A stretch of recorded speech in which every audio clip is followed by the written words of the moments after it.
drops back to, I think, h5 here. Castles, g5, very important move here because you need to start challenging the white setup. And now, mass exchanges in the center very often result in very, very level endgames. I have a feeling even those two players have played this against each other already. I have the same. Yeah, and by the way, the players are following exactly the line. This is being blitzed out at a breakneck speed. Including castles. Including castles by this point. Yes. A really sharp line where white can castle queenside but gain some... maybe I'm getting my...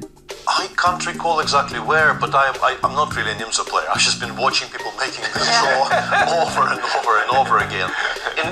In terms of playing this for a win, I think the move bishop f4 e3 is the one I need to... I think maybe it goes cd5, e5, bishop e3 with the intention of playing this position. Okay. Which to begin with feels like black is just a pawn up, but there's a lot of compensation because the white setup on the king side is more harmonious, and also black played g7, g5, which is never a great idea. But yeah, Wesley seems fairly uninterested in that. He's already taken cd5, knight takes c3 as a response, and I think this is the position which leads to this very, very equal endgame, which they have been playing a lot these days. So d already played, black takes this bishop, takes on g3, takes on d7, b takes c3, seemingly black is in trouble, but rook ac8 is a very important move using the x-ray along the c-file, and either queen d1 first or bishop f5 first, they basically lead to more or less the same position. Here you play queen d1, very clever move, unpinning all of our pieces, solving all of our tactical issues here, and here for instance after rook c4, all the pieces come off extremely quickly. I think there was a notable game where I think MVL won this with the white pieces against somebody in the Champions Chess Tour once. Yeah, where Anish I think assumed a draw for his coming soon, and MVL had other ideas, and by the time Anish realized this is an actual game being played, he was already slightly worse and he couldn't really readjust to having to defend it. But strictly speaking, this is not very much. Like bishop d7, I think the game went something like this, and Anish ended up losing some kind of an endgame like this. Which, yes, you can lose if you just...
round as you're predicting a draw. Yeah, this one Yeah, well, this this one is dead over, yeah. draw This one is over.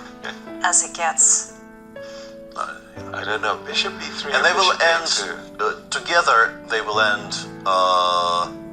15 minutes above the starting time.